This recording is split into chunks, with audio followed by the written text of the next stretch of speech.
Bonjour à tous et bienvenue sur ce nouveau live de la chaîne Hello Charlie-du-bas TV. Aujourd'hui, on se retrouve pour un live très spécial. Très spécial pourquoi? Parce qu'on accueille une journaliste spécialiste de Parcoursup qui nous vient de chez Studirama et c'est Julie. Et on va parler de la phase d'admission de Parcoursup. Bonjour Julie, comment ça va? Bonjour, ça va très bien et vous? Ça va très bien, merci beaucoup. Alors, on va commencer ce live en faisant des petites présentations, un petit tour de table classique. Et puis ensuite, on attaquera. Le principe de ce live, le chat, je vous explique, ça va être de répondre à toutes vos questions. Donc, n'hésitez pas à poser vos questions si vous en avez sur Parcoursup, la phase d'admission qui commence dès demain. Et puis, tout autour de ça, autour de de ce jeu de questions-réponses, on animera un peu avec Julie en discutant un peu de Parcoursup et de tout ce système-là. Voilà. Alors, je vais présenter du coup très très rapidement Hello Charlie. Donc, chez Hello Charlie, on vous donne toutes les cartes en main pour choisir, décider et construire un projet professionnel qui vous ressemble. Hello Charlie, c'est avant tout une communauté d'entraide autour de l'orientation. Donc, on est présent sur les réseaux sociaux, sur Instagram, sur TikTok, sur Twitch, comme vous pouvez le voir ce soir, et aussi sur Twitter. Mais également, le plus important, je dirais, c'est notre serveur Discord, qui est un serveur d'entraide autour de l'orientation, sur lequel des milliers de jeunes, et oui, on est 1250, j'ai regardé tout à l'heure, sur le serveur. Et en fait, sur ce serveur Discord, tous les jeunes vont pouvoir s'entraider et discuter autour de l'orientation et se donner des conseils mutuellement, ce qui est très, très, très sympa. Voilà tout pour la présentation de Hello Charlie. Et du coup, Julie, je te laisse te présenter et présenter Studirama, si ça te dit. Très bien, comme tu l'as dit, je suis journaliste, je travaille à Studirama, moi je dirige la rédaction. Studirama, si vous en avez entendu parler, j'espère, on fait beaucoup de salons d'orientation et un petit peu comme vous finalement, le but c'est de informer les jeunes sur l'orientation. Nous on est beaucoup sur tout ce qui est post-bac, mais c'est vrai qu'avec la réforme du bac, on va s'adresser à des gens plus jeunes maintenant, dès la seconde, avec le choix des spécialités, etc. Donc voilà, on a un leitmotiv, c'est bien s'orienter, c'est avant tout bien s'informer et c'est ce qu'on essaie de faire. Exactement, et très très beau message. Juste à titre d'info dans le chat, on va vous mettre le lien vers le compte Instagram de Studirama pour que vous puissiez aller checker tout ce qui se passe là-dessus. Et bienvenue à tous. Alors, on a déjà un message dans le chat. Julie, machine ou pas? Julie, oui, c'est une machine. Je pense que je peux répondre à ta place, Julie. Ça veut dire quoi une machine du coup? Une machine, je dirais que c'est une personne qui travaille dur et qui fait bien son travail. Oui, alors oui, je suis une machine, c'est vrai, ça fait longtemps que je fais ce métier et ouais, je suis une machine et pour Parcoursup notamment. Ah là là, ça fait plaisir. C'est vrai que sur ce live, on n'accueille que des machines, généralement, j'ai envie de dire. Alors, du coup, on va commencer à parler de cette fameuse phase d'admission de Parcoursup. C'est une phase en général qui fait assez peur aux élèves et aux étudiants. C'est une phase qui est assez stressante parce qu'on a eu les mois d'attente avant en ayant cette boule au ventre de ne pas savoir est-ce qu'on va être accepté ou pas là où on le souhaite. Et du coup, il y a plusieurs options qui vont vous être attribuées dans cette phase d'admission Parcoursup. Et la première option, c'est d'être accepté à son souhait. Mais quand on est accepté, qu'est-ce qui se passe exactement, Julie? Alors, ça dépend si vous êtes accepté sur le vœu qui vous faisait rêver, celui que vous préférez. Il n'y a pas de hiérarchie sur Parcoursup. On ne met pas mon vœu numéro 1 est préféré celui-ci. Mais si franchement, donc jeudi à 19h, ça commence à 19h, même si à mon avis, ça va être un peu mouvementé comme d'habitude, comme tous les ans, il y a trop de monde sur le serveur d'un coup. Mais si vous avez un oui et que la formation, c'est celle dont vous rêviez, pour vous, c'est terminé, la procédure est terminée, vous validez ce oui et puis vous faites les inscriptions administratives que Parcoursup vous indiquera dans votre dossier. Donc ça, c'est la situation un peu rêvée, je dirais. Très très bien, on espère que tout le monde dans le chat sera accepté. Oui. Et si on est accepté, du coup, on libère la place de toutes les autres formations où on était accepté, c'est ça? Exactement. Le oui, si vous aviez fait, je ne sais pas, je vais vous dire n'importe quoi, 6 vœux, si vous acceptez définitivement la formation, en effet, les autres vœux ne seront pas étudiés. Peut-être vous étiez en attente sur ces autres vœux. Les autres vœux ne seront pas étudiés et ça libérera automatiquement des places pour d'autres personnes qui auraient fait ces choix d'orientation aussi. Ok, très très bien. Et d'ailleurs, Julie, tu parlais de saturation des serveurs. C'est un problème récurrent et gênant ou pas ça? Bah, on l'a vu déjà, je sais plus c'était à quel moment de la phase de Parcoursup récemment là, ils avaient laissé 24 heures de plus en fait pour valider les vœux, je crois, ou pour faire ses vœux. Pardon, je sais plus si c'était au moment de juste faire les vœux ou à la validation en avril, mais il y avait eu un bug et du coup en effet, ils avaient laissé 24 heures aux étudiants. Bon là, c'était pas un bug, je pense pas que c'était parce qu'il y avait trop de monde d'un coup, je pense que c'était un bug technique comme il peut y en avoir. Donc pour ne léser personne, ils avaient laissé 24 heures, mais c'est sûr que demain 19 heures, les gens, je pense, c'est normal, les terminales, ils vont pas attendre de recevoir un SMS ou un mail qui leur dit allez voir. Ils vont être connectés, leurs parents aussi, ils vont flipper et ils vont aller voir et se connecter. Donc ça peut faire un afflux. Normalement, évidemment, le ministère et les équipes Parcoursup sont là pour éviter ça, mais on n'est pas à l'abri, voilà, que les pages s'affichent pas tout de suite. Surtout, ne vous inquiétez pas, hein. D'accord. Et ben donc vous avez compris le chat, surtout ne paniquez pas si jamais demain il y a beaucoup de monde sur les serveurs, c'est normal. Vous êtes tous dans la même situation, tout le monde est stressé, tout le monde est dans le même bateau. On a un message dans le chat qui dit Kenan qui nous dit je m'inquiète concernant Parcoursup car le BTS Banque que je demande au lycée Jean-Paul Sartre a seulement 35 places et 1500 demandes. Alors, c'est typique, évidemment. Alors, je vous souhaite évidemment d'être pris tout de suite dans ce BTS Banque. Maintenant, c'est le cas d'énormément de formations. Je pense notamment aux licences, par exemple, où parfois vous êtes, on le voit hein, sur Twitter, les gens envoient tout de suite des captures d'écran des infos qui les concernent avec combien ils sont dans la liste d'attente. Et il y en a qui sont 12 millièmes, 5 millièmes pour 300 places. Alors, à la fac, pour les licences, ça bouge très vite, puisqu'il y a quand même plus de places qu'en BTS. En effet, BTS, on est sur des effectifs de 35. Faut pas s'inquiéter. Oui, il y a de la demande. Maintenant, si votre dossier est bon, si votre projet de formation motivé, si vous avez vraiment réussi à convaincre, il n'y a pas de raison. Après, j'espère qu'évidemment, vous avez fait plusieurs demandes dans ce type de BTS et que vous n'avez pas fait qu'une seule demande dans un lycée parce que c'est un petit peu restrictif et ça peut être dangereux. Bah d'ailleurs, il y a Kenan qui vient de répondre à ta réponse, Julie, et qui nous dit j'ai peur car j'ai demandé que des vœux sélectifs, que des BTS. Oui, alors ça, c'est vrai que c'est un conseil qu'on donnait déjà à l'époque d'APB. Hein. APB, c'est l'ancêtre de Parcoursup. On disait toujours choisissez une formation non sélective.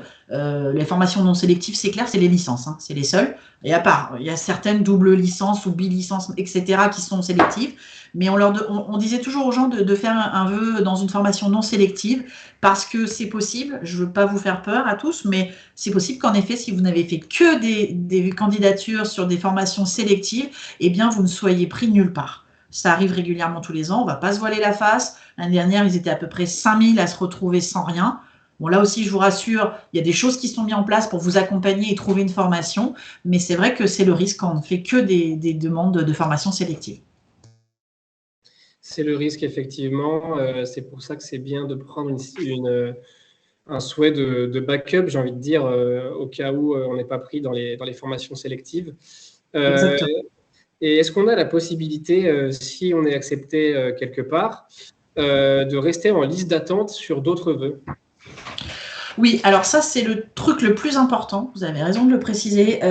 C'est le truc le plus important. Il faut, par exemple, demain soir, donc 19 heures, vous avez un oui. Bon, vous êtes content, mais ce n'est pas la formation que vous préfériez le plus. Dans ce cas-là, rien ne vous empêche de dire oui et de vous réserver la place. Par contre, Parcoursup vous demandera immédiatement, vous êtes en attente sur d'autres vœux, est-ce que vous voulez rester en attente? Rester en compétition, quoi, rester en lice. Donc vous pouvez dire, bon bah oui, j'accepte ce qu'on m'a proposé, mais j'attends de voir sur les autres formations, je reste en attente pour voir si je vais être pris. Et puis si dans 2 jours, 3 semaines, 1 mois, vous êtes pris sur une autre formation que là, vous préférez, vous pourrez abandonner votre premier oui. Donc ça, c'est très important. Ne vous inquiétez pas, c'est pas en cliquant sur oui que c'est définitif, d'accord? Parcoursup va ouvrir tout de suite une fenêtre et vous dire, OK, vous avez accepté, mais vous avez d'autres vœux. Vous les voulez pas. Et là, évidemment, si depuis vous avez réfléchi, vous avez fait des JPO, vous avez fait des salons d'orientation et qu'il y a finalement certains de vos vœux qui vous intéressent plus, bah c'est le moment de vous retirer de la compétition, j'ai envie de dire. Vous ne restez en attente que sur les vœux qui vous intéressent. C'est l'avantage de Parcoursup. En fait, ça permet d'avoir un vœu validé et puis, au cas où, de pouvoir garder de côté, si on n'est pas encore accepté, le vœu qu'on souhaitait réellement, quoi. Il faut savoir que ça peut être gênant, du coup, hein, clairement, on va le dire, pour les établissements, parce que du coup, là, la phase principale d'admission, elle se termine le 15 juillet. Ça veut dire que demain soir, si quelqu'un répond oui, mais pas un oui définitif, c'est-à-dire qu'il attend, il se réserve une place, et la place lui est réservée jusqu'au 15 juillet. Donc les établissements sont là derrière, ils vont attendre, bon alors je la remplis ma classe, mais c'est le jeu de Parcoursup, c'est les règles de ce processus. Et les établissements, eux, ils sont obligés de se plier à cette règle. Tout à fait. Tous les ans, moi sur le forum, parce qu'on me pose pas mal de questions sur le forum Sudirama, on me demande, bah voilà, j'ai dit un oui, mais je suis en attente sur d'autres vœux, mais le lycée ou la formation à qui j'ai dit oui m'a contacté en mettant en fait un peu la pression, en disant, bah, vous avez dit oui, mais c'est pas définitif, attention, il y aura plus de place. Ça, c'est interdit. Dans ce cas-là, je vous conseille, si vous recevez ce genre de message, bon, moi, je comprends les établissements, hein, je vous le dis, derrière, ils veulent remplir les classes et puis, hein, j'ai envie de dire, partir en vacances. Hein, tranquille, les classes sont faites. Ils n'ont pas le droit de vous faire subir cette pression. Vous avez dit oui, vous êtes en attente, ils vous réservent la place jusqu'aux dates indiquées. Et si jamais un établissement vous met la pression, vous pouvez contacter les équipes Parcoursup et leur spécifier, parce que ça ne fait pas du tout partie des règles du jeu. Donc, dans tous les cas, peu importe les moyens de pression, la place, si elle est réservée, elle est réservée. C'est ça. Les règles du jeu de Parcoursup sont les mêmes pour tout le monde. Si je dis oui, mais que je reste en attente sur d'autres vœux, eh bien, il y a des délais de réponse, il y a un délai de phase d'admission principale, une phase complémentaire. Voilà, les établissements en face sont obligés de respecter cette procédure. Très, très bien. On a Kenan qui nous répond. Il dit « Mais si j'ai rien, je ne passerai pas la deuxième sélection de Parcoursup, car ce sont des vœux qui ne m'intéressent pas. Avez-vous des idées de quoi faire si nous ne souhaitions pas faire la deuxième sélection ?» Alors, je ne sais pas ce qu'il appelle la deuxième sélection. Finalement, c'est son deuxième vœu, c'est ça? Ça serait un autre vœu, mais qui visiblement ne l'intéresse pas. Personnellement, je le comprends comme ça aussi, oui. Ok. Je pense que dans ces cas-là, vous avez le temps. Hein. Sur les 3 premiers jours, je crois que vous allez avoir 5 jours de réflexion, déjà pour dire oui ou non, ou oui en attente. Prenez le temps. Prenez le temps d'attendre, de voir ce qui vous est proposé et lâchez pas l'affaire, j'ai envie de dire. C'est-à-dire qu'il y a des gens, déjà le 3, 4, 5 juin, ils sont là, non, mais ça avance pas. Oui, ça peut être long. Vous allez pouvoir peut-être rester en attente jusqu'au 14 juillet au soir. Hein. 14 juillet, ce sera les dernières propositions.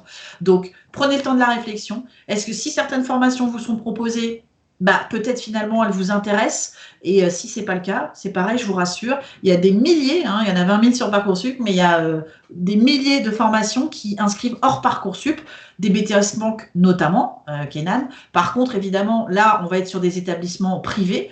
Alors, soit on a les moyens financiers de le faire, soit on peut aussi le faire en alternance. Hein. Certains inscrivent hors Parcoursup et proposent aussi de l'alternance. Donc, il reste des solutions.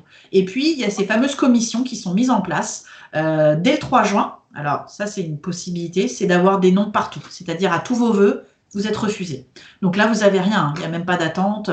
Les possibilités qui vont s'offrir à vous, c'est la phase complémentaire. La phase complémentaire, elle ouvre le 23 juin et elle vous permet de faire de nouveaux vœux, mais que sur des formations où il y a de la place. Et vous ne pourrez pas refaire des vœux là où vous avez été, de là où vous avez été refusé, évidemment. Parcoursup l'a enregistré, vous ne pourrez pas refaire de vœux sur ces formations, mais il vous reste cette solution-là. Et aussi, hors Parcoursup, toutes les formations qui inscrivent encore jusque certaines fin septembre, qui inscrivent encore et auprès desquelles vous pourrez vous renseigner et peut-être trouver la formation qui vous convient. Oui, c'est vrai que, par exemple, moi, à titre personnel, pour être un peu dans la confidence, voilà, mon expérience, le chat, moi, l'année dernière, bon, c'est pas pareil, c'était pour un master, mais c'est un peu la même plateforme que pour les licences et pour les débuts d'année d'études supérieures. J'avais été refusé à tous les masters que j'ai demandé, donc sur la plateforme e-candidat. Au début, ça m'a pas mal paniqué, parce que je me suis retrouvé, c'était quoi, le 20 juillet, j'avais rien à faire. Je me retrouvais là avec ma licence, un peu perdu dans ce monde assez dur. Et je me suis dit, bon, bah, j'ai fini mes études, je n'ai plus qu'à trouver un job comme ça. Mais ensuite, donc, je me suis calmé, j'ai pris un peu de recul et je suis allé rechercher des formations qui acceptaient hors la plateforme e-candidat et après une période assez longue. Donc là, c'était après le 20 juillet, comme je vous le dis, c'était en août que j'ai été accepté dans mon école. Et il y a plein de formations, que ce soit en licence, en master, en BTS, qui acceptent même après ce genre de phase-là. Bon, c'est pas forcément pareil, vu que moi, c'était un master et que c'était donc en bac+4, mais il y a toujours des solutions. Tout à fait. Voilà, donc on espère qu'on a répondu à ta question. Kenan, n'hésite pas à nous dire si c'est le cas ou pas, et si ce n'est pas le cas, à nous poser d'autres questions. On sera ravis d'y répondre. Donc Julie, si tu es sur liste d'attente, ensuite ça c'est la deuxième option, qu'est-ce qui se passe en fait? Alors, les listes d'attente, on va vous indiquer déjà votre position dans la liste d'attente, donc vous saurez si vous êtes deuxième, troisième, 300e, 1200e, mais ça va bouger tous les jours. Une fois par jour, le Parcoursup va remettre à jour les données avec les gens qui auront dit oui, non, etc. Et donc, votre place, elle va bouger normalement régulièrement. Alors, attention, hein, parfois, pendant 2-3 jours, bah, ça ne bouge pas. Et vous dites, ah, c'est fini. Non, vous avez un bon outil pour ça. Dans cette fameuse encadrée avec les chiffres, on vous indique le dernier appelé l'année dernière. Alors, j'essaye d'être claire. Le dernier appelé, par exemple, on va vous dire qu'il était 300e. Ça veut dire que, par exemple, pour remplir une classe de 35, l'année dernière, avec le jeu des gens qui se retirent et qui libèrent des places, la personne qui était 300e a été la dernière à intégrer les 35, ok? Donc, comme quoi, c'est jouable. Alors, pour ceux qui sont un peu matheux, ils peuvent s'amuser à faire des stats, etc. Mais déjà, ça peut être un élément rassurant. Parfois, voilà, on fait des calculs, on se dit, ok, non, là, c'est mort, je serai jamais pris. Parfois, vraiment, ça bouge très vite et les statistiques peuvent vous permettre de rester optimiste. Donc, ces informations-là, elles sont importantes. Donc, il faut les étudier, il faut les regarder. Peut-être pour pas vous stresser, il faut peut-être pas aller voir votre dossier tous les jours. Hein. À chaque fois que ça bouge dans votre dossier, qu'il se passe quelque chose, vous recevez soit un SMS, soit un email, donc soit aussi une notification parce qu'ils ont une appli, hein, Parcoursup. Donc, allez pas vous stresser à regarder en plus 5 fois par jour, c'est pas la peine. Vous pouvez vérifier votre dossier de temps en temps et puis quand vous êtes prévenu, bah, vous allez voir ce qui se passe. Mais Julie, aussi, tu parlais du rang du dernier accepté de l'année précédente. Et en fait, est-ce que ce chiffre-là, il bouge d'année en année? Alors oui, sauf qu'on n'a pas les chiffres de l'année d'avant. On n'a pas N-2, quoi. On a l'année dernière. Donc là, vous allez voir ce qui s'est passé en 2021. Alors, parfois, il se passe un peu la même chose. Parfois, c'est pas le cas. Donc, c'est pas une science exacte. Mais ces chiffres, ils vous permettent finalement de calculer un peu vos chances et de se dire, c'est pas parce qu'on est 300e qu'il n'y a pas moyen d'être accepté dans la formation qu'on veut vraiment. Il faut les prendre avec précaution. Même si vous êtes super bon en stats et que vous faites des stats en disant ah bah non mais là je dois être pris, non, vous ne pouvez pas être sûr et certain. Donc voilà, c'est pas une science exacte, mais c'est juste un élément informatif intéressant, je trouve. Très bien. Très bien. Alors, maintenant, on va parler des critères de sélection. Dans le chat, toujours, n'hésitez pas à nous poser vos questions. On a la chance d'avoir Julie qui est spécialiste de Parcoursup pour y répondre. Alors, vraiment, c'est le moment de poser toutes vos questions et vous aurez toutes les réponses. Allez-y. Alors, les critères de sélection. Les critères de sélection, ça nous amène évidemment à parler de l'algorithme de Parcoursup. Cet algorithme, Julie, est-ce que toi, tu sais sur quoi il se base de manière globale ou pas? Alors, je crois que l'algorithme, suite par exemple à des gens notamment qui s'étaient plaints, etc., qui ne comprenaient pas les choix, avait été dévoilé l'année dernière. Cette année, est-ce qu'il a changé? Nous, on nous indique que non. Donc, mais après, moi, je ne suis pas spécialiste de l'algorithme en soi, donc je ne sais pas. L'algorithme, en fait, c'est le même que celui d'APB à l'époque, hein, c'est pareil. Le but déjà est de faire matcher les formations avec les spécialités les plus adaptées. Et de faire en sorte que les choix soient bien répartis au niveau des établissements en fonction de ce qu'ont évoqué, de ce qu'ont dit les jeunes dans leur dossier. Maintenant, les critères de sélection les plus importants, c'est quand même, et ça ne change pas depuis plusieurs années, c'est les notes de première, les notes de terminale et les commentaires. Attention, il y a beaucoup de gens qui se disent ouais super, j'ai 18, mais les commentaires des professeurs sur finalement votre personnalité, comment vous êtes en classe, est-ce que vous participez, est-ce que vous êtes là, quelqu'un qui se repose sur ses lauriers. Voilà, les formations en face, elles ont différentes attentes. Donc les commentaires, elles y font très attention. Et puis, alors, les commentaires des profs, évidemment, les notes, et puis c'est le projet de formation motivé. C'est-à-dire que si vous avez mis dans votre projet de formation motivé, parlons de Kenan, même si je suis sûre que ce n'est pas le cas, s'il a dit qu'il choisissait le BTS Banque pour suivre son meilleur ami, parce qu'ils veulent être ensemble dans la même formation, c'est pas un bon projet de formation motivé. Voilà, c'est pas une motivation nécessaire. Il faut vraiment que dans votre Alors, c'était court, hein, je sais, le projet de formation motivée, il fait 1500 signes. Il faut voilà, que vous montriez que c'est un choix vraiment profond que vous avez fait. Et normalement, voilà, pour moi, c'est les éléments qui sont le plus pris en compte finalement. Et bon, si on devait faire un classement à titre indicatif des critères les plus importants, ce serait quoi en premier? Les notes? Alors là, c'est pareil, ça va dépendre des établissements. Notamment, je pense, alors Kenan a cité un lycée que je connais pas, je connais pas tous les lycées. Je sais pas du coup si c'est un lycée très coté, puisqu'on le sait, hein, il y a des lycées où le taux de réussite au bac, etc. est très bon. Puis il y a des lycées qui ont aussi des classes prépa et des BTS avec des bons taux de réussite. Donc je pense que eux, évidemment, vont avoir des attentes différentes. C'est-à-dire que il est pas impossible que les établissements de leur côté aient mis en place des filtres sur Parcoursup en disant, par exemple, sur les 500 demandes qu'on va recevoir, déjà, on va prendre par exemple l'exemple d'une prépa maths. Allez, une prépa maths, le lycée en face dit, nous déjà, on va prendre personne qui a en dessous de 15 de moyenne en maths, par exemple. Je dis n'importe quoi. Pour eux, finalement, c'est déjà présélectionné. Au lieu de 600 candidatures ou 1200, ils vont se retrouver avec 300, 200, voilà. Chaque école, chaque établissement peut faire finalement après ses propres critères de choix. Donc, certains, ça va être les notes, d'autres, ça va être les commentaires, d'autres, ça va être... chacun, finalement, met un coef, j'ai envie de dire, c'est un coefficient comme au bac, sur les éléments. Et là, vous pouvez leur demander, mais je pense qu'ils sont vraiment différents selon les établissements. Et ça, est-ce qu'il y a moyen de le savoir en, je sais pas, en allant demander aux élèves qui sont déjà dans cet établissement ou pas? Alors, je ne sais pas si les élèves qui sont dans l'établissement le savent, mais moi, je dis toujours en fait qui ne tente rien n'a rien. C'est-à-dire que il faut demander. Par exemple, pareil, si votre dossier est refusé, alors je vous dis pas que les établissements en face vont forcément vous répondre, mais si votre dossier est refusé et que vous voulez comprendre pourquoi, vous pouvez tout à fait contacter, alors par biais de Parcoursup probablement, et sinon directement par téléphone ou mail, l'établissement pour lui demander. En fait, ben voilà pourquoi j'ai pas été pris. Parce que je sais qu'il y a des gens, c'est vraiment leur rêve d'intégrer telle ou telle formation et qui vont être prêts finalement à redoubler et à retravailler finalement ce qui n'a pas fonctionné. Donc, vous avez le droit de demander aux établissements. Je sais que tous les ans, dans le forum, des gens me disent que oui, on leur a répondu, on leur a dit que eux, leurs critères, c'était ça et que donc, bah, le jeune ne correspondait pas sur tel et tel critère. Maintenant, ils ne sont pas obligés de le faire.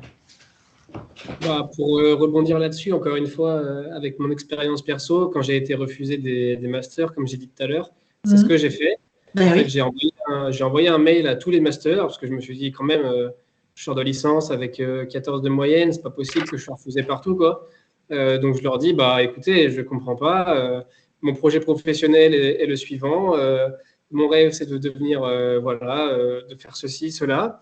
Je ne comprends pas pourquoi j'ai été refusé. Et donc, il y a 2 masters, j'avais demandé 5 masters, et il y a 2 masters qui m'ont répondu en me disant, eh ben, écoutez, on va réétudier votre dossier. Et j'avoue que je pense qu'il ne l'aurait pas fait. Enfin, c'est sûr même qu'il ne l'aurait pas fait si je n'avais pas envoyé le mail. Bon, j'ai été refusé une 2e fois du coup. Donc, ça a un peu remué le couteau dans la plaie. Non, mais Ça m'a toujours. Enfin, ça, je me suis dit, bon, bah, au moins, ils ont lu mon mail et ils vont réétudier ma demande, quoi. ça montre, en effet, je trouve que ça montre la motivation du jeune finalement. De revenir et de dire, bah écoutez, ok, je suis pas pris, mais je vous refais un topo sur moi et si vous pouviez m'aider en me disant qu'est-ce que je peux améliorer finalement, parce que je vais candidater dans pour vous, des masters qui sont un peu les mêmes. Nous, c'est pareil, on a une stagiaire à Studyrama là, qui cherche un master 2 et elle a été refusée et elle comprenait pas. Donc, je lui ai dit, mais va, demande-leur. Je veux dire, tu as vu des gens, demande-leur ce qui s'est passé. Donc, elle a eu un élément de réponse. Je pense qu'ils sont quand même, ils adoucissent peut-être les raisons aussi pour lesquelles ils n'ont pas pris, mais il y en a toujours, il y a toujours 1 sur 5 là, voilà, qui va vous répondre et qui va vous dire, bah attention, ça c'était léger, ça suffisait pas, etc. Et pour vous, bah c'est pas grave, ça fait mal, c'est un échec, mais pour moi, ça vous permet finalement de retravailler et de se dire, ok, là j'ai des lacunes, là j'ai un manque, ok, je vais le bosser. Ouais, exactement. Bah, je sais que personnellement, moi, quand j'ai eu mon 2e refus quoi, sur mes masters, je me suis dit que j'avais 2 choix. C'était soit choisir de redoubler pour essayer d'améliorer les lacunes que j'avais, quoi. En fait, bah, rebosser toutes les matières où j'étais moins bon que les autres et pour pouvoir être accepté ou carrément changer de domaine en me réorientant. Du coup, c'est ce que j'ai fait. Je me suis réorienté. J'étais en langue, je me suis réorienté en communication. Au final, ça m'a réussi. Et même si j'ai été refusé dans plusieurs masters, avoir ce deuxième retour, en fait, pour savoir où j'avais pêché ou pas, ça m'a permis au final de me réorienter. Et au final, je suis bien plus heureux là où je suis aujourd'hui que je pense. Enfin, je suis bien plus heureux là maintenant que si j'avais été accepté dans les masters, je pense. Oui, carrément, c'est sûr. Il y a toujours Mais du bon à tirer. en parlant de réorientation, et bon, les universités n'aiment pas trop quand on dit ça, mais moi j'avais donné un conseil à quelqu'un de mon entourage parce qu'il veut absolument faire psycho. Or, il n'a pas été pris parce qu'on le sait, même si c'est pas sélectif, la psychologie, à un moment, les facs, elles n'ont plus de place. Hein, d'accord. La psychologie, le droit, STAPS et les PASS, médecine, sont extrêmement demandées. Restent les filières très demandées, avec le diplôme d'infirmier, qui est à côté, qui n'a rien à voir. Et je lui avais dit, écoute, si tu es pris dans une autre licence, je sais pas, fais de l'histoire, fais de l'éco, quelque chose qui t'intéresse, fais-le et va voir à la fin du premier semestre, voire même du premier trimestre, va voir ce qui se passe au niveau des départs. Parce que donc Parcoursup, le but, hein, c'est d'éviter l'échec en première année de licence. On est d'accord, on sait qu'il y a un taux d'échec assez fort. Le ministère se bat pour que les gens s'orientent mieux et échouent moins. Sauf qu'il y en a toujours qui arrivent en droit, qui arrivent en psycho et qui font mais waouh, en fait, je suis où? En fait, c'est pas du tout ce à quoi je pensais, j'y arrive pas, ça me plaît pas. Et donc, qui désertent la fac, qui s'en vont. Du coup, ça libère des places. Et le jeune, en décembre, au bout des premiers, en fait, c'était les premières parcelles, il a entendu qu'il y a beaucoup de gens qui quittaient la psycho. Donc, en fait, il est allé voir sa fac en disant, bah, moi, du coup, est-ce que je peux aller en psycho, puisque c'est ce que je voulais faire à la base? Et du coup, il a pu basculer en psycho. Donc, les facs n'aiment pas quand on dit ça, parce qu'on dirait que c'est facile, etc. C'est pas ça. C'est que malheureusement, il y a plein de gens qui vont prendre la place de certains étudiants et qui, eux, vont pas y arriver. Alors que d'autres étudiants, eux, vont pas l'avoir, cette place, et c'était vraiment leur rêve. Donc, vous pouvez peut-être un peu jouer là-dessus. Voilà, c'est un petit conseil au passage. Donc, en fait, ce que tu es en train de dire, c'est que dans tous les cas, il y aura des personnes qui vont partir pour diverses raisons de la formation qu'ils ont choisie sur Parcoursup et que même si vous avez été refusé sur Parcoursup, vous pouvez toujours intégrer la formation en cours d'année. Et évidemment, de toute façon, ça existe. Hein. À la fac, il y a toujours eu des systèmes de réorientation. Alors, ce n'est pas les mêmes systèmes dans toutes les facs. Que ce soit à Paris ou en région, elles ont chacune des espèces de passerelles. Des fois, on est en première année de licence, peu importe la licence, on a des difficultés. Les universités ont des partenariats avec des BTS. Donc, ça vous permet, au bout d'un mois ou deux, on vous dit, bah, on pense qu'il vous faudrait plutôt un BTS, un truc plus encadré, plus pratique. Et hop, ils permettent de faire glisser et les gens du coup se réorientent mais sans perdre une année et sans être complètement perdus. Donc c'est pareil pour passer d'une licence à une autre. C'est possible, parfois ça arrive, donc c'est tout, je pense qu'il faut le dire. Eh ben, c'est bon à savoir pour toutes les futures personnes qui souhaitent se réorienter ou qui souhaitent intégrer une formation en cours d'année. Comment on fait pour se réorienter? On contacte les responsables de licence. Bah oui, en fait, il y a un système, hein, pardon, pas un système, un service, c'est le service d'information et d'orientation. Il y en a un dans chaque université, et c'est-à-dire que quand vous êtes en difficulté, quand vous sentez que vous n'êtes pas à votre place, vous pouvez aller les voir. Et c'est là qu'eux vont vous dire, bah écoute, on peut peut-être te faire passer dans une autre licence, on peut peut-être t'aider à t'orienter vers autre chose, donc un autre type de formation. Je pensais au BTS, ça peut être aussi un but, hein, le bachelor universitaire de technologie, qui est pareil, en 3 ans, lui, mais beaucoup plus concret, etc. Donc, ces services sont là pour vous aider et justement pas attendre la fin de l'année ou pour que vous soyez en échec et que vous vous réorientez et que vous repassiez une première année post-bac. Bon, vous aurez parfois perdu un an, parfois certains prennent quand même, voilà, apprennent des choses et engrangent des connaissances. C'est ce que je vous conseille de faire, c'est jamais perdu. Mais ces services sont là pour vous aider. Je ne sais pas s'ils réussissent à chaque fois, évidemment, mais en tout cas, voilà, c'est leur objectif. Donc n'hésitez pas à aller frapper à leur porte. Mais du coup, est-ce que ces services de réorientation, comme tu en parlais avant, Julie, en fait, ils existent au sein des établissements déjà? Alors moi là, je parlais vraiment des universités. Hein. Après, dans les lycées, etc., ils n'ont pas un service orientation ou information, mais dans les universités, dans chaque université, il y a les SCUIO, ça s'appelle, et c'est eux qui, en effet, prennent en charge finalement les gens en difficulté et qui essayent de les orienter. Eux ont toutes les infos hein, de chaque UFR de la fac, de l'UFR droit, de l'éco, etc., et peuvent finalement voir les possibilités ou donc vers d'autres types d'établissements, carrément IUT ou BTS, donc dans des lycées ou des établissements publics. Donc, c'est là qu'il faut aller. C'est vrai que maintenant qu'on en parle, moi, encore une fois, une autre anecdote personnelle. Je raconte beaucoup ma vie ce soir. Donc, pendant ma L1, en fait, j'ai fait une L1 de droit. Et au cours de ma L2, donc juste après avoir validé la L1, j'étais tout content. Je me suis dit, ça va être trop bien l'année prochaine. Et au cours de ma L2, au bout d'un mois, je me dis, bah, j'aime pas en fait. Enfin, j'aime pas travailler, je veux pas faire ça. Et j'ai demandé au service de l'université si je pouvais pas intégrer en cours d'année. C'était la licence de langue, donc LEA, langue étrangère appliquée. Alors, ils m'ont dit que c'était possible, mais qu'il fallait que j'attende le 2e semestre, je crois. Ok. C'était pour un problème de place, probablement. Oui, je pense, parce que en plus, on était en début d'année, on était en octobre, donc je pense que la licence était bien, bien remplie, bien full. Et donc, il fallait patienter et prendre son mal en patience.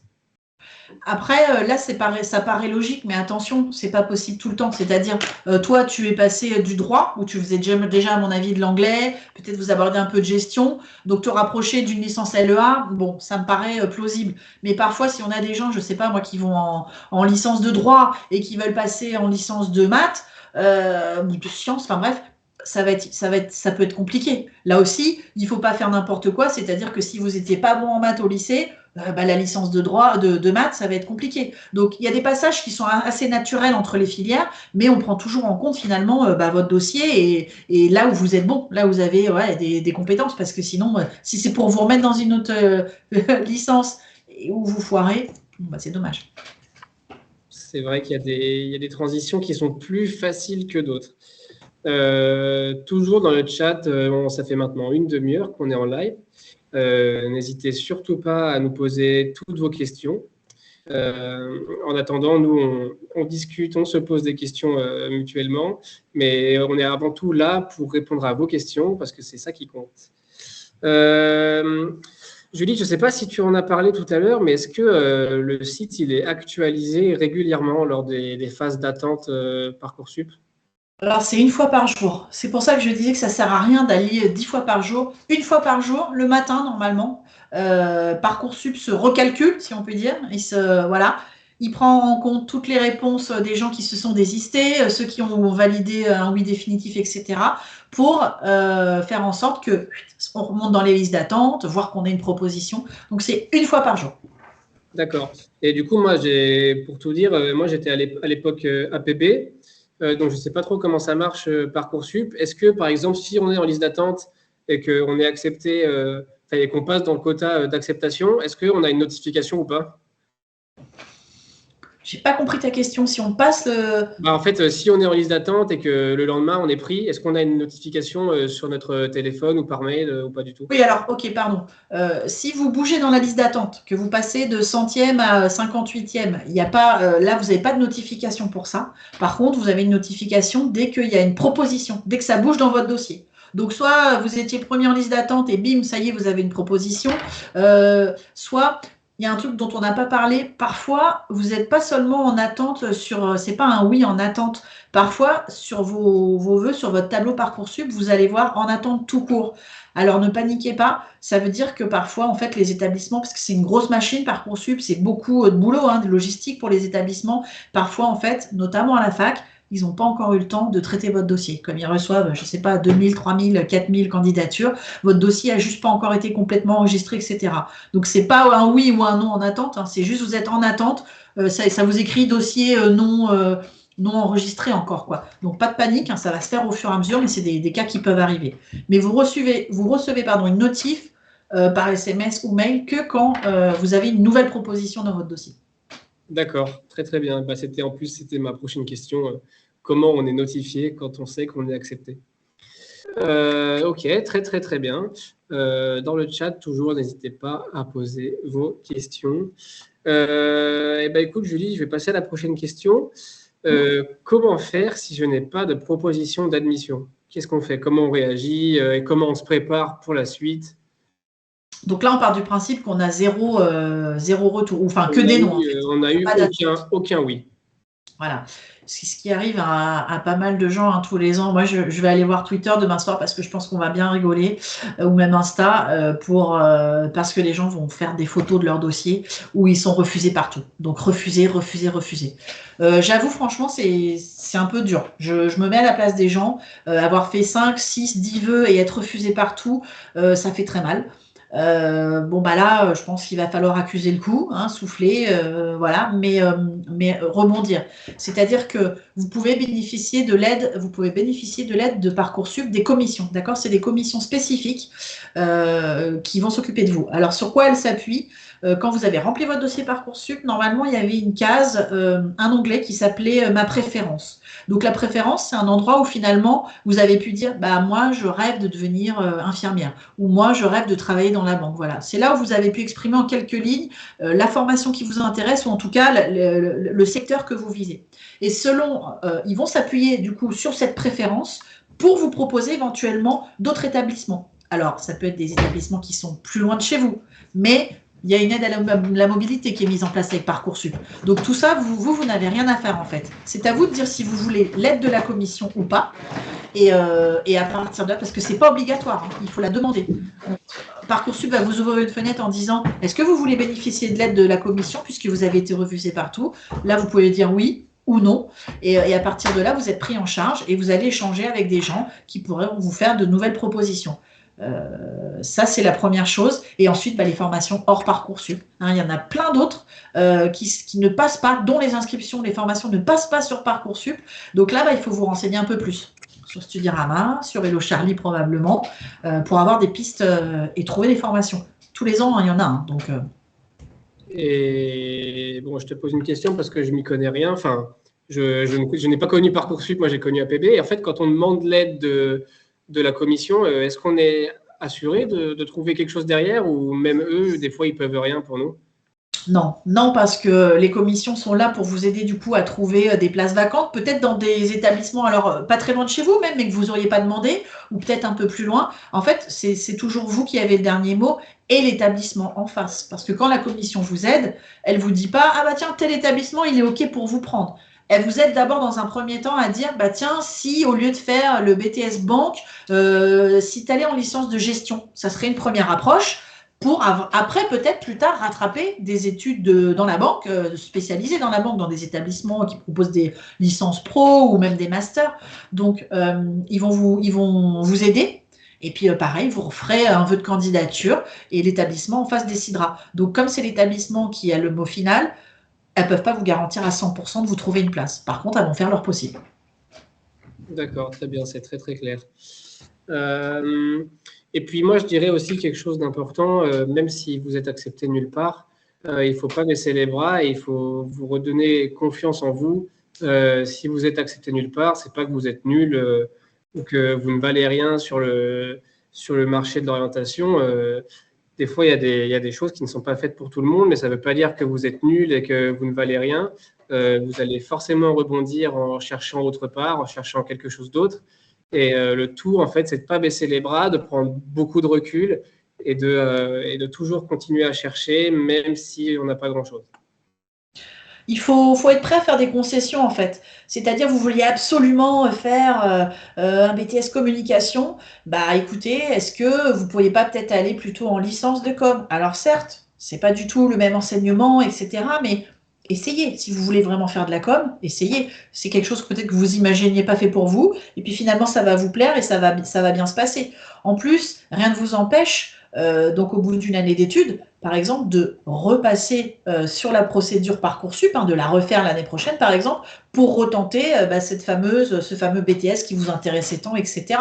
Mais vous aurez plus de billes, du coup. Vous aurez peut-être une année de licence ou alors une année de césure. Vous pouvez décider très bien d'aller faire un an de job étudiant à Londres. Là, vous revenez d'ici 6 mois, 1 an, vous êtes bilingue. Bon, bah voilà, c'est quelque chose que vous allez valoriser dans votre dossier Parcoursup si vous le refaites l'année prochaine et qui peut être un bonus. Donc, bon, c'est normal, hein, le choc sur le coup, ouais, on est dégoûté, évidemment. On est dégoûté, on n'a pas à vous. Prenez quelques jours, reposez-vous, soufflez un coup et remettez-vous à la tâche parce qu'il y a forcément quelque chose pour vous. Oui, et puis pour rebondir sur cette information, de prendre par exemple une année sabbatique où on irait travailler à l'étranger potentiellement. C'est vrai que si vous aviez demandé une formation qui avait un aspect très professionnalisant, très travail comme ça, et que vous après sur votre dossier en fait vous allez ajouter la notion que vous avez déjà travaillé pendant 1 an à l'étranger. Eux, ils vont voir tout de suite que ça c'est un plus. Pendant 1 an, vous vous êtes pas laissé abattre. vous êtes allé travailler à l'étranger. Après, sur le CV et sur le dossier, ça, c'est forcément un plus. Toujours. Et après, toutes les cartes sont redistribuées, j'ai envie de dire. Ouais, toujours, c'est vrai. Et ça, je trouve que c'est une option, je suis encore assez jeune pour avoir du recul là-dessus. Et c'est vrai que c'est une option qui n'est pas assez considérée par tous les étudiants au final. Parce que moi aussi, j'ai des amis qui, à l'époque, même sur APB, avaient été refusés partout. Ils n'avaient même pas considéré cette option-là d'aller travailler à l'étranger ou même de travailler en France. Hein, c'est possible aussi. Tout simplement, des fois, c'est l'option qu'on n'a pas envie de considérer. Et puis, je peux comprendre aussi parce que c'est assez dur d'avoir la maturité et de prendre le recul à cet âge-là pour se dire je vais faire 1 an de travail et puis retenter ma chance l'année d'après, quoi. Oui, parce que c'est vrai que si on n'était pas dans cet état d'esprit d'aller travailler tout de suite, c'est quelque chose qu'il faut reconsidérer. Alors après, il y a des gens, c'est vraiment pas leur truc. Non, même travailler en France, ils se sentent pas. Alors partir à l'étranger seul, etc. Mais il y en a d'autres, oui. Et d'ailleurs, il y en a de plus en plus des bacheliers qui veulent faire une année de césure avant d'envisager des études supérieures. C'est pour eux et puis pour en effet leur CV et améliorer leur dossier. Donc c'est un beau projet. Moi, si on fait des confidences, j'ai pas pu partir à l'étranger.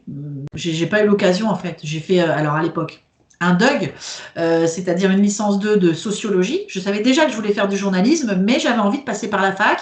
J'avais envie d'être autonome et puis d'apprendre des choses. La sociologie, c'était passionnant. Et après seulement, j'ai fait une école privée de journalisme et j'ai commencé à piger très tôt en fait. Par le biais de mes stages, j'ai commencé à prendre des piges. Donc des piges, c'est on écrit, on n'est pas embauché, mais on nous paye pour écrire. On est en freelance.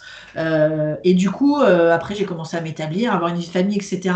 Et j'ai ce regret de ne pas avoir fait un semestre d'études à l'étranger pour finalement la débrouillardise, la langue. Voilà, c'est un regret que moi que j'ai et que donc je dis si vous pouvez à un moment dans vos études, faites-le.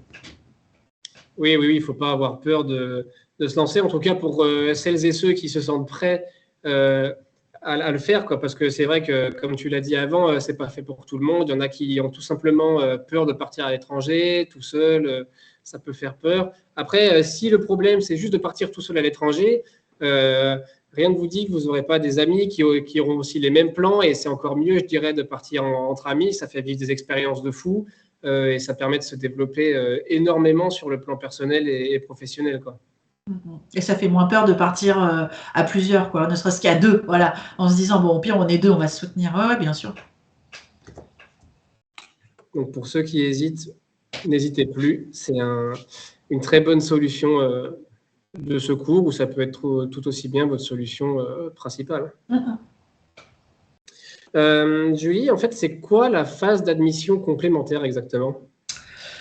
Alors, la phase d'admission complémentaire, elle commence le 23 juin. Attention, c'est pas re-Parcoursup, hein, c'est pas un Parcoursup bis. À partir du 23 juin, pour les gens qui ont fait des vœux sur Parcoursup, ils le savent, il y a une carte. Il y a une carte des formations où on peut choisir les formations. Eh bien, cette carte ne proposera que des formations où il y a des places vacantes. Des formations qui n'ont pas rempli leur école, qui n'ont pas rempli leur classe, leur promo. Et du coup, comme je disais tout à l'heure, vous ne pourrez pas refaire des vœux dans les formations qui vous ont refusé. Hein, c'est enregistré définitivement. Par contre, à partir du 23 juin, et en parallèle, hein, ça veut dire que c'est important d'ailleurs qu'on en parle, vous pouvez tout à fait être en attente, d'accord, sur la phase principale qui commence demain soir, vous pouvez être en attente sur des vœux. Et c'est jusqu'au 15 juillet. Mais dès le 23 juin, dans le doute, et puis parce que vous avez vu qu'il y avait d'autres formations qui vous intéressaient en phase complémentaire, vous faites aussi des vœux en phase complémentaire. Vous avez le droit en fait d'être sur les deux en parallèle. Et puis à un moment, quand il y aura un oui, bon faudra décider évidemment, mais vous pouvez faire les deux en parallèle et vous ouvrir peut-être de nouveaux horizons. Mais la phase complémentaire, alors elle est ouverte à tout le monde, hein. Ceux qui sont déjà inscrits, ceux qui ont raté les inscriptions Parcoursup, ceux qui s'y prennent un peu tard pour X raisons, elle est ouverte à tout le monde et vous pouvez refaire des vœux, 10 vœux comme sur la phase principale, mais que sur des formations où il y a de la place. Très bien, mais écoute, j'ai une question peut-être un petit peu bête, mais si on est accepté sur un vœu, sur la première phase d'admission, la phase principale, est-ce qu'on peut faire des vœux pendant la phase d'admission complémentaire ou pas ? Oui, on peut. Oui, on peut parce qu'on part du principe qu'il y a des gens qui vont dire ça va être des oui par dépit, comme on disait tout à l'heure. C'est-à-dire, ils ont une proposition, déjà c'est une chance, mais bon, Voilà, c'est pas la formation qu'ils préféraient dans leur liste. Donc ils vont dire oui et ils vont attendre. Et imaginons que rien ne que les vœux en attente soient refusés, soit il se passe pas, il n'y a pas de place. Donc soit les gens vont choisir la formation à laquelle ils ont dit oui au début, soit ils peuvent aller voir ailleurs. Tout à fait. Les gens qui ont des vœux en attente peuvent, et qui ont déjà un oui, peuvent aller sur la phase complémentaire. C'est vraiment ouvert à tous. D'accord, donc en fait, on peut être pris quelque part pendant la phase d'admission principale et se rendre compte qu'en fait, on ne voulait pas trop faire ça et quand même aller prospecter sur la phase d'admission complémentaire. Oui, parce que le but pour Parcoursup, c'est que finalement, les gens trouvent chaussures à leurs pieds et libèrent les places. C'est-à-dire qu'imaginons vous avez pris un oui, mais donc par dépit, et sur la phase complémentaire, tiens, il y a une formation que vous n'aviez pas pensé ou vous ne l'aviez pas vue, elle n'est pas très loin de chez vous, elle correspond à ce que vous voulez et il reste des places. Vous allez candidater. Imaginons vous êtes pris, ça fait qu'en fait, vous allez libérer votre autre. Ce oui, par contre, cette place, elle va probablement faire plaisir à quelqu'un d'autre qui attendait. Ok, donc le but au final, c'est d'essayer en tout cas de satisfaire le maximum de personnes. Évidemment. C'est bon à savoir en tout cas. J'avoue que moi, je ne le savais pas. Je savais même pas je savais qu'il y avait une phase d'admission complémentaire, mais je ne savais pas qu'on pouvait quand même y aller si on était déjà accepté pendant la phase d'admission principale en fait. Si. Tant que ce n'est pas un oui définitif, tout est possible. Très bien. En vrai, moi, je trouve ça très, très cool comme initiative. Écoute, Julie, on arrive déjà à la dernière question de la soirée. Dans le chat, toujours, n'hésitez pas à nous poser vos questions. Il nous reste encore un peu de temps pendant ce live. Donc, vraiment, n'hésitez pas à nous poser toutes vos questions. Alors, Julie, dernière question pour toi. Est-ce que je peux avoir des aides pour trouver une formation qui me correspond, même si je n'ai pas de proposition d'admission ? Avoir une aide de quelle sorte ? Avoir une aide, par exemple, pour avoir peut-être, je ne sais pas moi, un accompagnement personnalisé pour nous permettre de trouver une formation si on n'a pas eu de proposition en fait. Alors,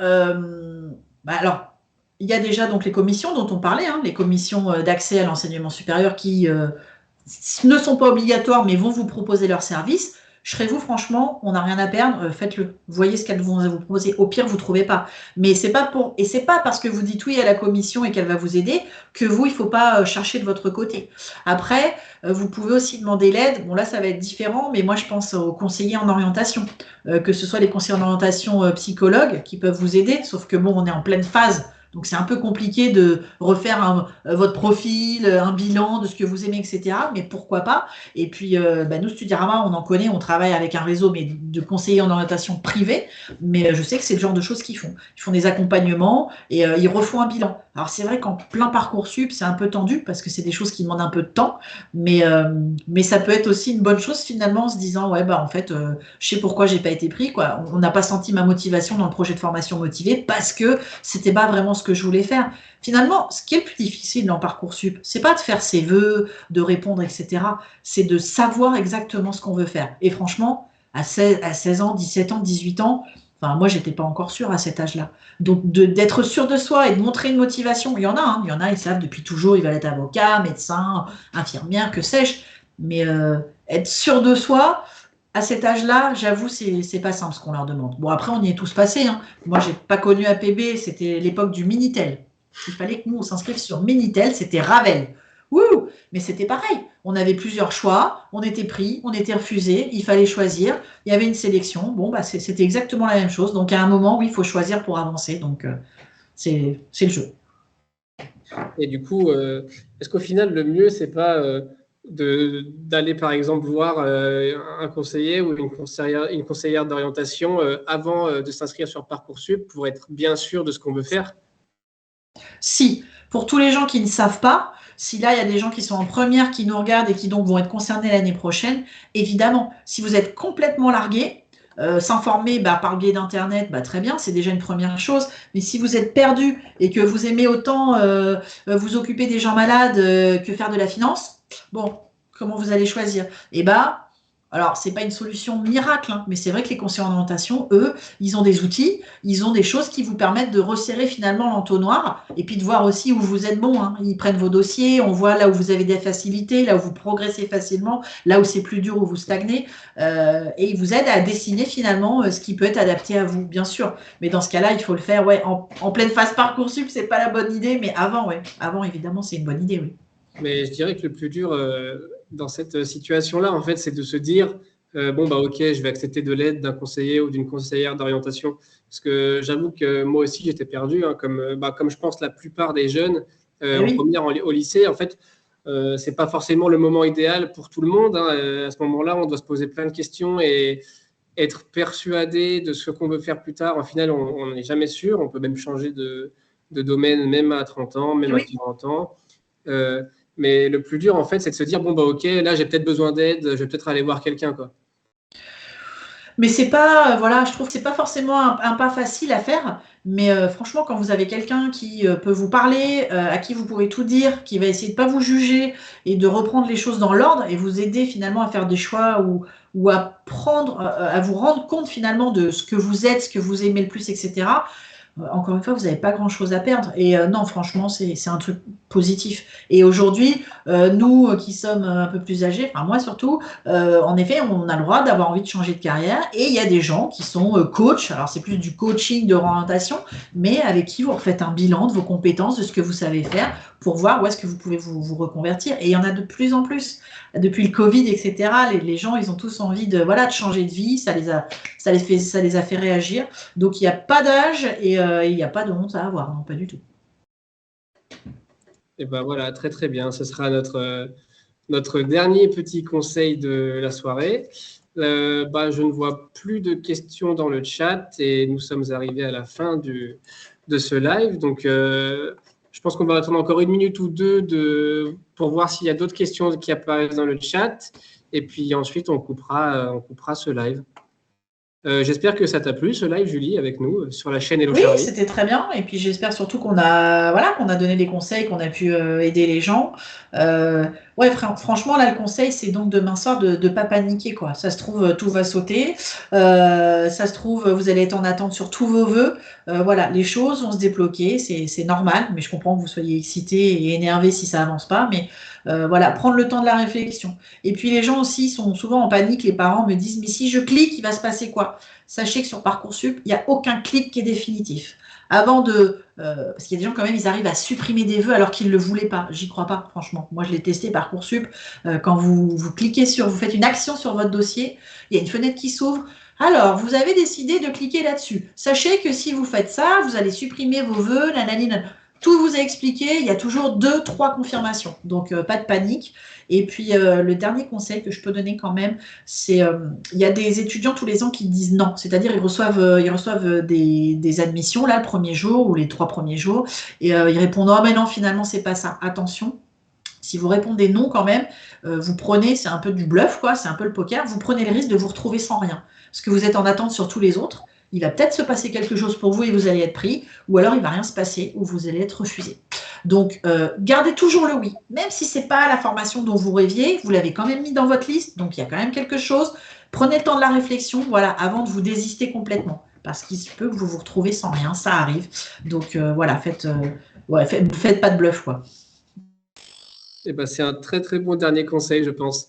Eh ben, écoute, dans le chat, on nous remercie, on nous dit que c'était super, que c'était très pratique. Et il y a Fatou qui nous dit, je ne pensais pas qu'il y avait autant d'aide, ça rassure. Et ben voilà, on est très heureux d'avoir appris quelque chose à notre magnifique chat ce soir. Eh ben écoute, on va cut le live ici. Julie, merci beaucoup d'être passée sur le live Hello Charlie pour parler de la phase d'admission Parcoursup. On a été très heureux de t'accueillir ce soir pendant ce live. Et puis, on se dit à la prochaine. Ouais, et bonne chance à tous. Bonne chance à tous, bonne soirée. Merci.